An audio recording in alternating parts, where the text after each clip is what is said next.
BNP লুটপাট সন্ত্রাসী কখনো করে নাই, অন ইসলামের কাজ করে। এতগুলি মামলা বিনা পর্যালোচনায় 3 দিনে কিভাবে বহিষ্কার হয়? আগে সিন্ডিকেট ভাঙতে পারে না এরা, তো আগে সিন্ডিকেট করে দলীয় পকেটগুলি ভরছে, দলীয় লুটপাট হয়েছে, সিন্ডিকেট ভাঙতে পারে না। 2 বছর না ওটা সংস্কার করতে হবে। নইলো ময় মুরব্বীরা বলছে যে নিজের ক্ষেত ছাগল দিয়া বেড়াইছে, ক্ষেত খায় ফেলাইলো।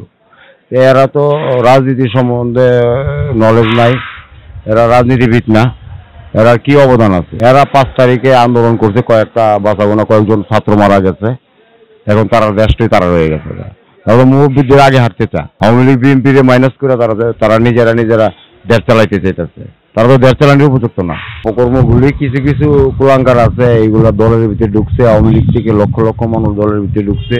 বিএনপির এরা তো ফাঁসন হার, এদেরকে কিছু লোভ লালসা দেখায়া বিএনপির দুর্নাম করার জন্য, বিএনপিকে ধ্বংস করার জন্য এই বিএনপির লোকগুলি এদেরকে জায়গা দিচ্ছে। বিএনপি লুটপাট সন্ত্রাসী কখনো করে নাই, আর লুটপাট সন্ত্রাসী যারা করছে তাদের জন্য শক্ত ভূমিকা রেখেছে বিএনপি।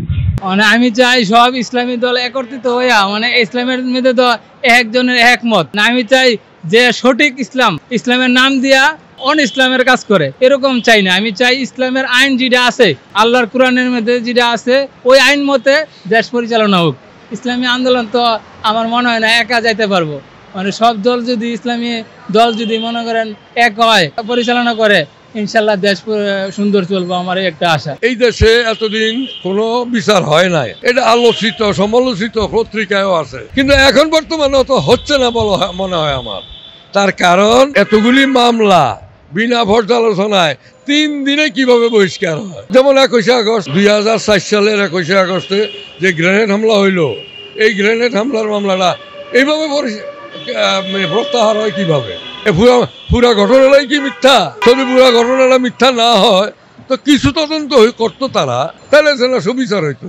এখনো সুবিচার হচ্ছে না এই দেশে। আই এম শিওর, ইনশাল্লাহ। এই জন্যই তো বলছি স্থানীয় সরকার নির্বাচনও হোক, সংস্কারও চলুক, তারপরে জাতীয় নির্বাচন।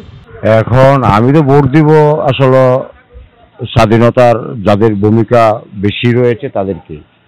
আসলে আগের সরকার যারা ছিল বিএনপি, তারা আমলে আমরা খুব সস্তা ছিলাম, সস্তা খাইছি, মানুষের তো হাহাকার, এত দুর্ভিক্ষ ছিল না।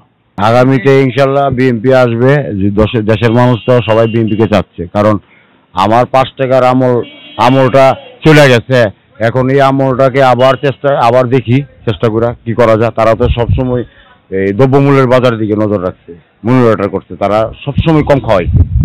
এখন প্রেক্ষাপট একটু বাড়তি, জনসংখ্যা বাড়তি, চিন্তা ভাবনা করে তারা দেশ চালাইব।